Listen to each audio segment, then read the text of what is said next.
This is Neil Schneider for MTBS-TV at CES 2019. To my immediate right is Ryan McCall. He is Director of Business Development for UL. Welcome to the program, Ryan. Thanks, Neil. Appreciate it. So, while people may not know the UL brand name, they will know the product for sure, which is, and your history is Futuremark, if I'm not mistaken. That's right. So, and your latest work is 3D Mark. Well, of course, 3D Mark has been going for years. Right. Tell us about the latest version of 3D Mark. So the latest 3D Mark, Port Royal. So Port Royal released yesterday, actually. We launched it here at CES. You may have seen it actually demonstrated at the NVIDIA keynote, talked by their CEO, Jensen Huang. So Port Royal is our ray tracing benchmark. So specifically designed to run on any graphics card that has support for Microsoft DXR, so it's not any vendor specific. So ray tracing is really exciting. It's not necessarily new. Ray tracing's been along for a very long time, but now that it has support by Microsoft DX, it's become more widespread. It can be used by anybody. It allows for excellent real-time reflections and shadows within any sort of graphical simulation, specifically in this regard, gaming. Our implementation is really exciting because it shows that on this latest generation cards, you can use ray tracing and get reasonable frame rates within games. So for those unfamiliar, and I know this is a loaded question, can you describe what ray tracing is? We hear about it all the time, but very little in the way of explanation. Right, so ray tracing, and again, a really high level, because I'm not a developer, is the idea of real-time reflections. So in traditional graphics technologies, it's extremely difficult and processor consuming to do real-time reflections, meaning accurate reflections of light bounces, global illumination, shadow reflections, mirrors even. So if you look at our benchmark and you see our beautiful spaceship, you see all the light and the reflection coming directly off it, and it's real time, it's accurate, it can have multiple bounce passes. Ray tracing allows you to do that, and though people talk about how demanding ray tracing is, and it is, it's still more efficient than traditional graphics techniques if you could accomplish the same exact things. Okay, wonderful. Really cool stuff. So it adds a great deal of realism, and I gather there's a lot of hardware to come out still to address that ray tracing, because it's a whole new, I think it's a whole new paradigm, really, when it comes, and I know ray tracing's been around forever, right, but when it comes to consumer tech and being accessible, I think it's a big deal, yeah?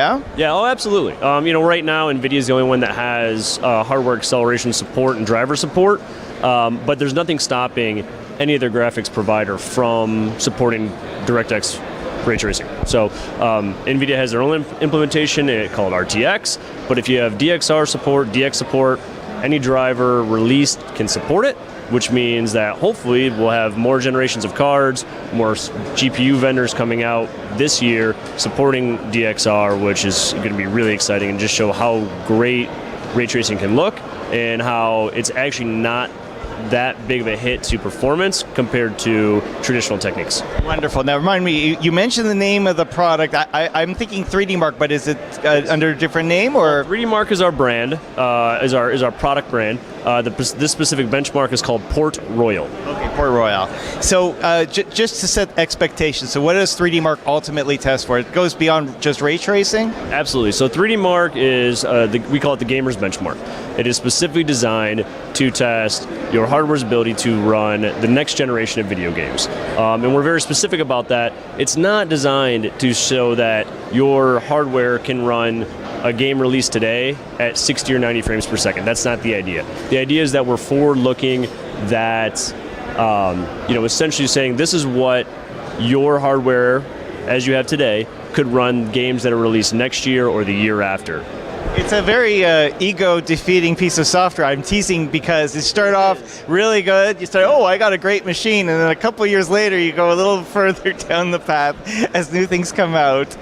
You know what I mean? Because yes, of course, it can be very humbling. And again, we don't mean it to make people feel bad. But it's designed to say, hey, look, you have a great set of hardware, and we have benchmarks that actually represent what a game release today would be.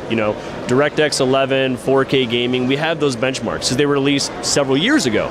So you're saying, okay, well now the games released today, a lot of them are DirectX 11, 4K gaming. So, that benchmark exists, and you can say, all right, well, there's a direct corollary to what there is today. But our newest ones are always designed for what you're going to see in the years to come. Wonderful. So how can people get their hands on 3D Mark? So 3D Mark's available through our own website, through UL Benchmarks. It's also available on Steam. Also for corporate customers, it's available through contacting us directly. So we have many, many ways to access it. And how much? Port Royal, oh gosh, I believe Port Royal is a DLC for $2.99. So if you already own 3D Mark, it's a very, very inexpensive add-on, especially for the amount of work that we put into it. Otherwise, 3D Mark as a whole, so all benchmarks, all tests that are part of 3D Mark, if you don't own it yet, is $29.99. Wonderful. Well, thanks so much for joining us. Absolutely. Thanks, Neil. This is Neil Schneider for MTBS-TV at CES 2019. We will, of course, be back with more. Thank you for watching.